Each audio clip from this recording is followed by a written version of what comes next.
Reece James is not taking well to being left out of the World Cup squad. He's going online taking shots at Gareth Southgate and they're not even discreet. It's actually hilarious. You start looking at Endrick, he's getting courted by Thiago Silva and Todd Bowley, PSG, Real Madrid and Barcelona, and we know how much it's going to cost to get him across the Stamford Bridge. There's been a lot of movement and we've got all the information for you. And finally, Eunice Talks Football, bad boy YouTube channel. I love his content daily, right? I watch it regularly. He goes on a rant and exposes Chelsea Football Club from what he saw from behind closed doors. This is massive news. He's a reliable source. I don't care what you lot say. Just because he's a YouTuber does not mean he's not reliable. He knows what he's talking about. I respect his views and I trust his integrity.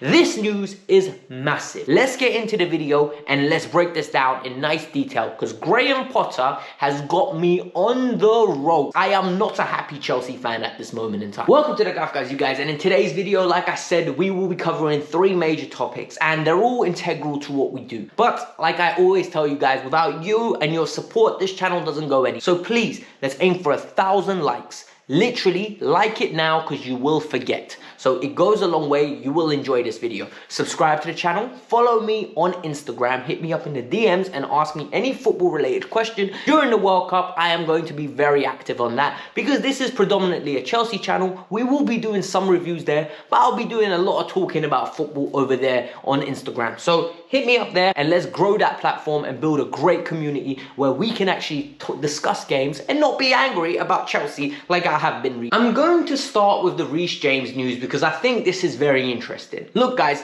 none of us to this level that I'm aware of, I'm speaking from personal experience, right? I've never was as good as Reece James is at football. I never was. So I never will know how much it hurts not going to a World Cup. But I can imagine it. The reason I can imagine it is because when I was a young kid and I played football, the dream always was to put on your country's shirt, go out in a World Cup final or a Champions League final. Reece has finished the Champions League goal. He's achieved it. If he retires tomorrow, he'll be able to say one thing: I'm a Champions League winner. The idea of playing at a World Cup is a dream that most players relish. Most great players have mouth-watering fantasies about, because this is the top level, creme de la creme. These are where all the big boys gather together and they absolutely ball out. So Reece James gets left out, and in his head, if he's fit, he gets to go to this tournament. So when he sees Calvin Phillips and Kyle Walker going after 53 minutes worth of football, and Kyle Walker, who hasn't played for 2 months, going to the tournament, he has every right to be angry. But what Reece is doing now is actually very, very dangerous, Reece. You can't be doing things like this. I know you're bitter, I know you're hurt, I know you're frustrated, but going online and bad-mouthing Gareth Southgate, it's a bad sign for future managers. It's a sign for future England managers to say, I'm a bad egg in the camp. And that's how someone will perceive it. I'm looking at it from a standpoint, he's just annoyed and upset. Someone can view it as a negative. So what did he do? Well, number one, he liked the tweet. Look, you know the way Twitter is. The Twitterverse is amazing, right? You get to moan, vent, and you feel like there are no consequences. He went online and hit the like button. Someone saw it was him, screenshot it and put it on. And what did he like? Well, Reece liked a comment saying that if Kyle Walker and Phillips can go, and I bet if it was Harry Kane, they would have taken him and taken an opportunity on it. And you know what? That's true. He basically said Gareth has his favourites and he's taken them, and it's nonsense that he's not taking Reece James. Personally, I think you're absolutely correct. Gareth has his favourites. Gareth loves Trippier. Gareth loves Kyle Walker, and guess what? They both play in the position you play in. The reality is, if he was fit, he most probably starts. But Gareth has his tried and tested players. It's wrong, it's right, it happens. Sadly in life, this is very common. In workplaces, people have their go-to people that they trust to get their work done. And in this case, a fully fit Trippier is better than a potentially fit last 16 Reece James in Gareth Southgate's eyes. So we need to be honest and transparent about it. I know we have our agendas. I know we want Reece James to be there.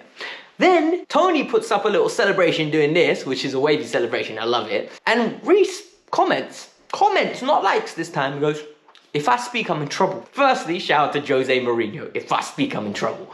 And secondly, Reece, what are you doing? You're in trouble already. You might as well go and speak. Like, in this situation, you might as well speak, big man, because you've told us what you said without having to say it. Like, Tony could have been on that plane, yeah? But it's either Tony or Wilson. It's a toss of a coin, guys. Like, and that's the sad reality. I get he's frustrated, he's acting out, and I'm really unhappy that he's not going, because England with a Reece James is a better England. Chelsea with a Reece James is 50 times better. So it's frustrating, but I hope he gets over this, and I hope he takes it well, because I want to see him in an England and Chelsea top in the future. So Endrick is exploding onto the scene like not many youngsters have in the past. The last one that I can remember with an explosion like this is Kylian Mbappe, or maybe even Neymar, right? This is absolutely unbelievable to what's happening. This kid was touted to be great from a young age, and he's coming into the first team, and he's actually performing from the age of 16. Even Yusuf Moukoko took his time with getting his goals, even though that he was destroying it for Dortmund. He took his time to develop and become this complete player from the age of 18. I think he's nearly 18 years old now, and now he's starting to score at first team level. But Endrick's already got 3 goals in 5 games from the age of 16, so it'll be good to see how he develops. But what does that court? It courts talent to come off. It attracts attention. It attracts PSG. It attracts Real Madrid. It attracts Barcelona. It attracts Chelsea to come off. And Bowley and his representatives have been taking his dad out. They've been absolutely talking to him consistently, selling him on the Chelsea project. I hate that word, by the way, project.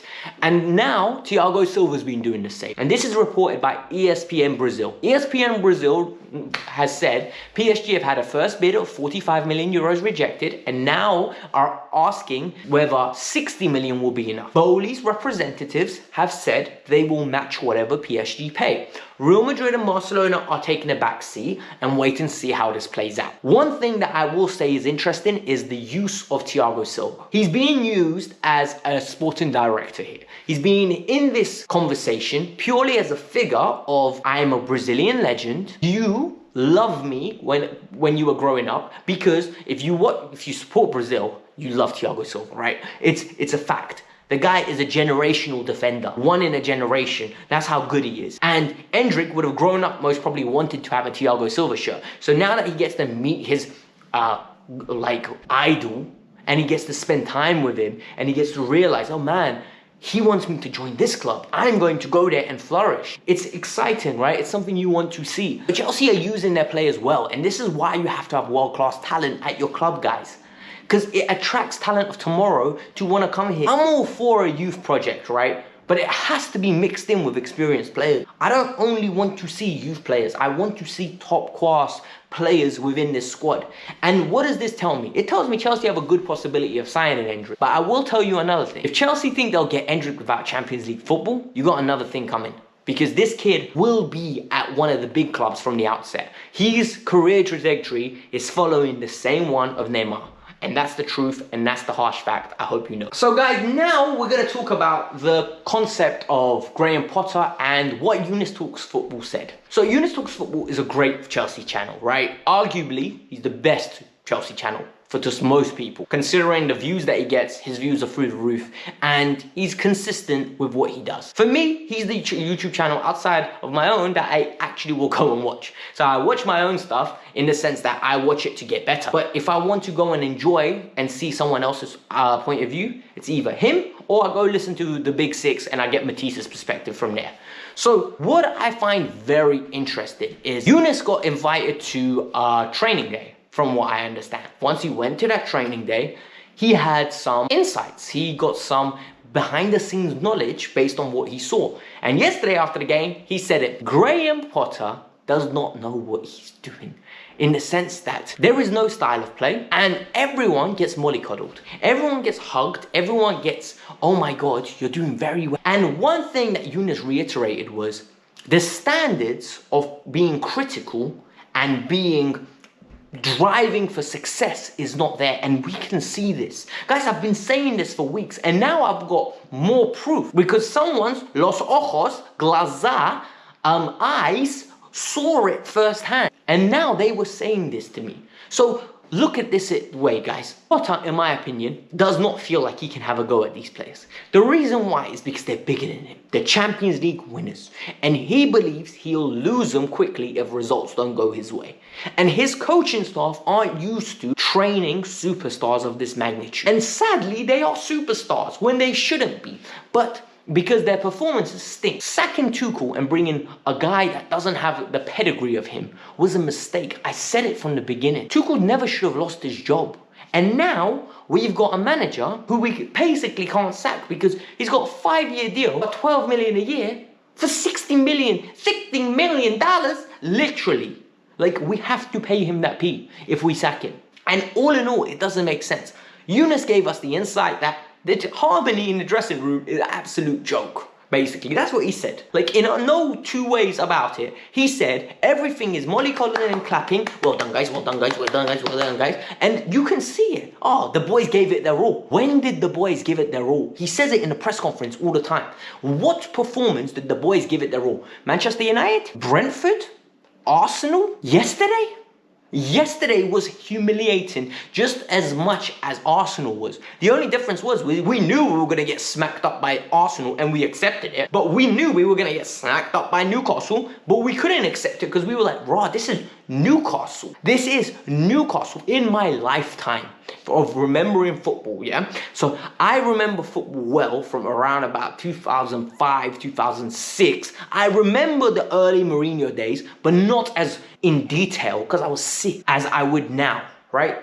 Or maybe 7, 8. The thing is, we have never went into a Newcastle game going, oh my God, they're actually a better side. Yesterday, we went into that game, oh my God, they're a better side. So what am I saying? Sack Potter? No, because who are they going to bring in? I don't trust them to go and bring the right choice in. They got sold on Potter because they liked the idea of controlling the manager. The right solution was never to sack Tuchel and just let him ride it out. Because these players aren't bigger than Tuchel. He's bigger than them. But that's the harsh reality. If they go and bring back Tuchel, I'll be a happy man. But they're not going. So let's ride it out with Potter. Let's hope after this 6 weeks of training camp, because he's effectively getting the preseason, we're going to see what happens, okay? Hit the like button, subscribe to the channel, let me know your thoughts. And yeah, 1,000 likes is what we're aiming for. Have a nice day, guys. Peace out. I'm out.